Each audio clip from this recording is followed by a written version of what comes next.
Welcome to the Truth Champion Podcast with Ashley Yablon. Join us as Ashley taps into his wealth of experience as a lawyer, a leader, an educator, and an author to inform and inspire others. Listen as Ashley unpacks the real-life implications of standing for what is right against all odds, the pitfalls of blind ambition, and above all, the need to be careful what you wish for, because you just might get it.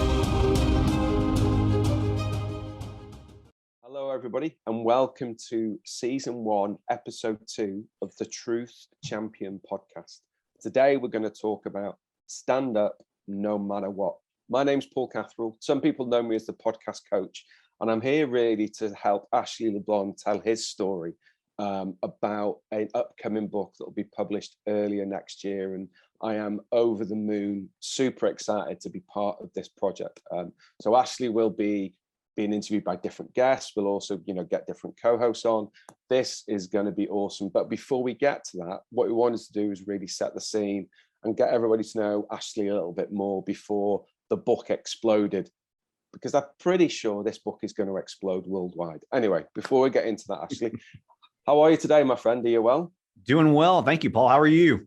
Yeah, I'm good, mate. I'm good. I'm really, really excited about this one. So episode 2 is, I guess, from a young lad from Wales, right? I've never been fortunate enough to be able to meet somebody who's gone, and you see it in the films, right? And we say in the UK to give 2 fingers to, you may be forced in a predicament which goes against your values. And you've really stood up, and I'm going to guess on more than one occasion to say, actually, this doesn't feel right to me, and I'm going to do the right thing. I know in episode 1, you talked about that conversation that you had with your father, shortly before he passed. Maybe that's a good starting point for this episode.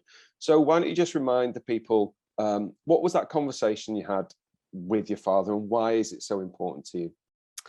Yeah, the conversation I had with my dad was probably about 6 months before he passed away, and I'm in college, and it was on a Sunday. I'll never forget that. Kind of taking a break from schoolwork and from working, and my father, who I had mentioned, was kind of an entrepreneur and was a businessman who was trying to support a family of 5. And was doing whatever he could to make that happen. And sometimes it worked out, sometimes it didn't, but that was always his goal. And my father, I guess, was kind of realizing that he was getting a little bit older and not in the best of health. But he told me on that Sunday, he said, it was very prophetic. He said, if I had it over to do again, Ashley, I would have done everything legit. I would have done everything by the book. I would have not tried to cut corners or, tried to settle for the quick buck. I would have done everything legitimate. And I never forgot that. And it stuck with me. And like I said, that was when I was still in college. And I've never forgotten that. And that really is kind of what led me to what really is at the heart of the book. Yeah, just do everything by the book and do everything legit, right? Legit, as we'd say in the UK, I guess it means the same thing, right?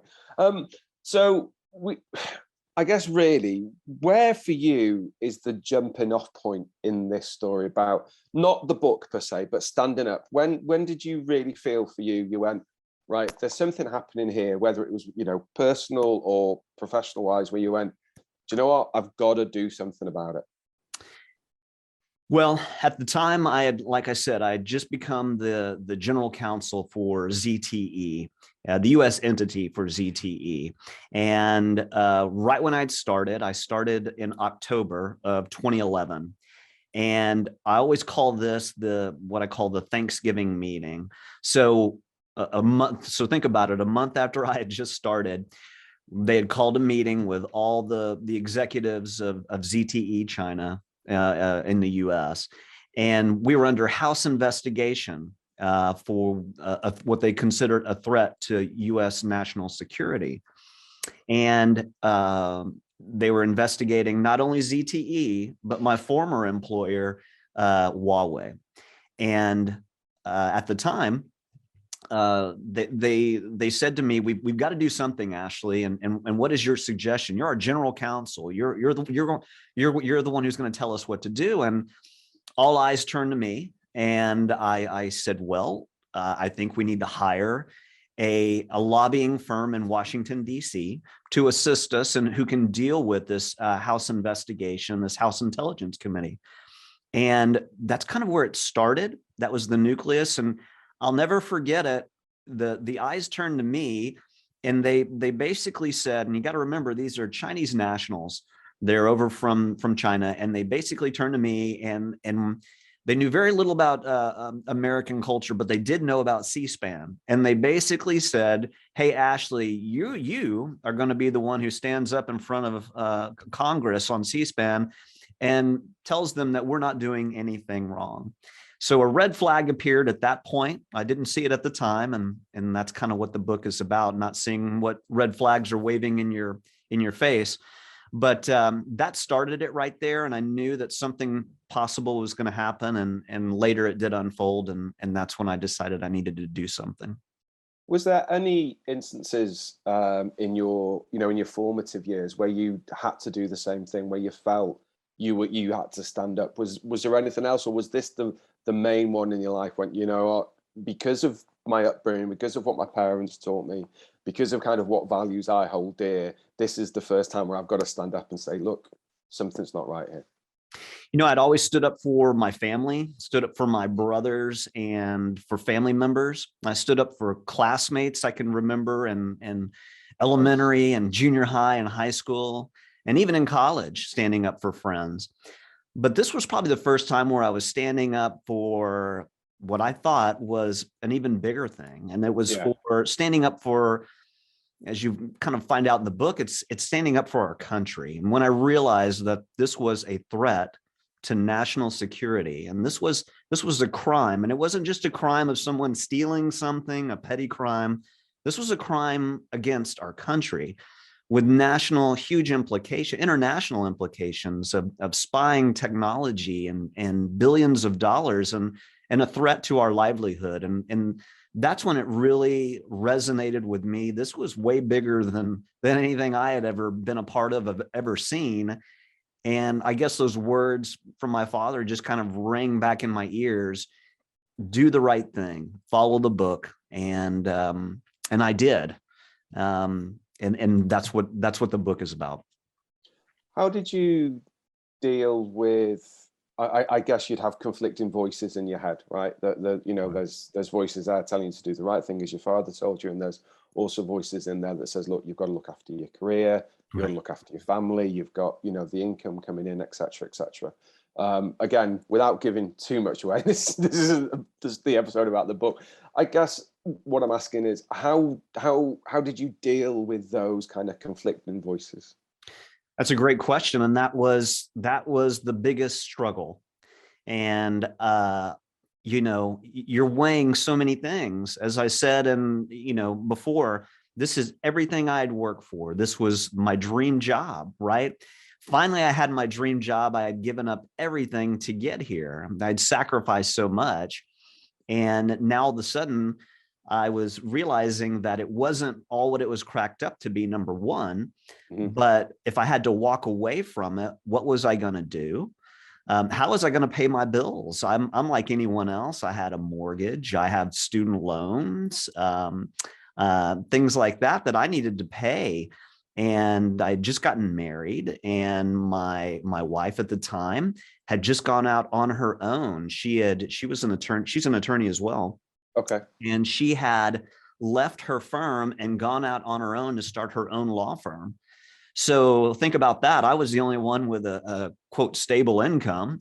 And I was basically deciding, what am I doing? What should I do? And I had, all my friends are lawyers. My family is all in my ears, and everyone has an opinion.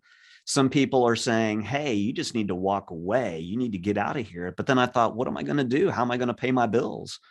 And then I had family members and other people who said, just keep your head down. Don't say anything, and just go along. And then I thought, if I did that, I see my future in a federal prison, because I've just committed treason against our country.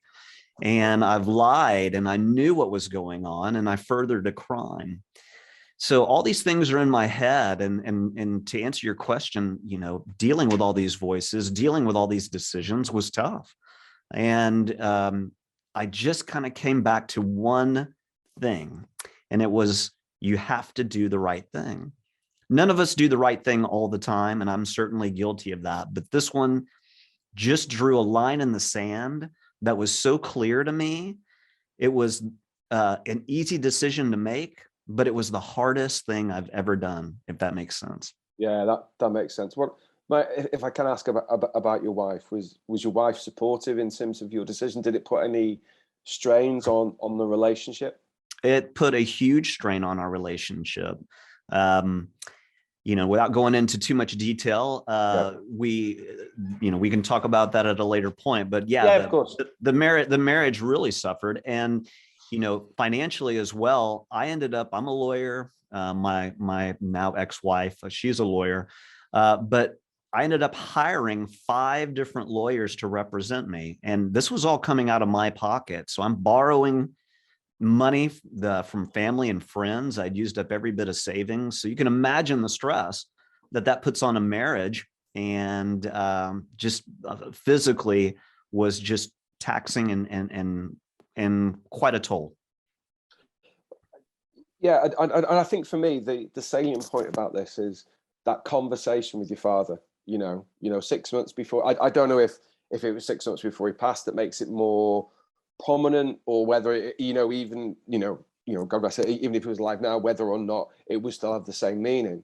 But to have that and to take that to you, and for you to live by that now, I think for me that's the standout point. That's the salient point that I'm gonna take from this. Do you have any regrets?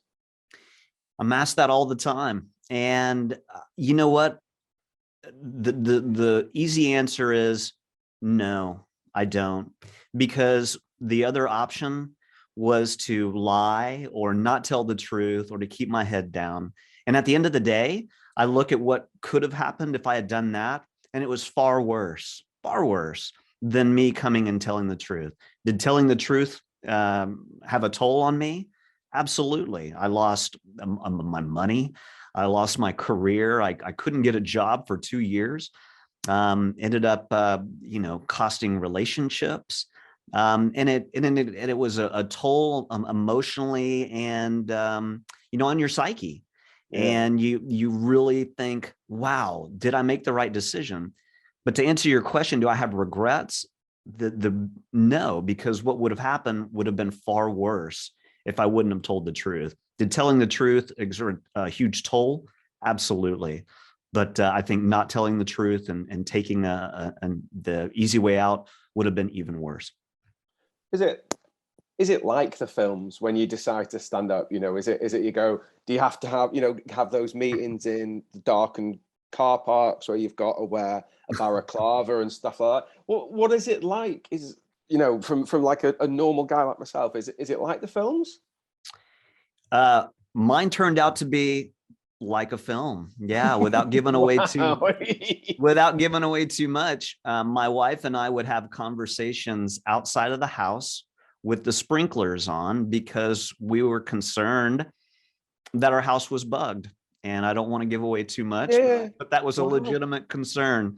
And you are, when it becomes real, when you're meeting with the FBI and you're giving your story, and the FBI hands you a cup of coffee and they say, we know exactly how you like your coffee. And how in the world would the FBI know how I like my coffee? That becomes real, and that makes it just like the movies. That is a bit scary enough. When we've met before, you said that there was parts where you did fear for your life and for maybe the safety of your loved one and your family and friends. How did you cope with that at the time? Well, that was hard. When you're getting death threats texted to you and telling you we're going to kill you, we're going to kill your family, we're going to kill your children's children, you're scared. And I just kept, I don't know how to say this other than I was laser focused on trying to do the right thing. And I knew at the end of the day that if I stayed the course, which had always been the case all my life, if I just stay the course, if I do the right thing, somehow, some way it's going to pay off. Is it hard along the way when you're getting death threats, when you're having to have conversations outside because you're concerned your house is bugged, when you're followed, when your wife is followed? Those are scary things. And but I stayed true to myself, if I can just say that. Yeah, and I think actually as well, I think if you didn't stay true to yourself, I think that would be more of a moral dilemma for you right now. Right. And from getting to know you, I think, the type of person you are, if you did deviate from do the right thing, do it by the book, be legit, Right. it may have been, personally, it may have been an easier journey for you, career wise, but I would worry about it. I don't mean your mental stability, but certainly your mental health and those type of issues that Right. come with doing something that doesn't align with you as a person. Make sense? Right. For sure. Yeah. Somebody once told me about, sometimes you can have your ladder up trying to get to your goals, but you've got to make sure that your ladder's up against the right wall. And I think your ladder would have been up against the wrong wall if you didn't do what was true to you, right? And then, that's not a good place to be for anybody. Cool. Okay. I guess for me, one of the last questions I have is, if there's anybody else out there that feels they're in a similar situation, whether that's personal or professional or whatever it may be, because it's not always going to be life-threatening. It's not always going to be FBI involvement. You're not always going to have to be sort of having conversations outside the house. But there are going to be times in life where you have to stand up for what's right. You have to stand up for what you believe in, and you have to stand up for your values. Have you got any advice for people out there in terms of is there any coping mechanisms? What's the best thing for them to do? How do they do it when they're hearing these voices in their head, like you shared before? And that's a great question. What I did was basically took all the advice of everyone that was, as you said, in my ear, and all the voices, and I took where everyone was coming from. And everyone has the best intentions, but at the end of the day, it's you and your gut. And what can you live with? What can you, at the end of the day, look in the mirror and say, I did the right thing, or I can live with myself? And that's hard to do. Hopefully no one else has to go through what I did and go through what amounted to just a crazy scenario.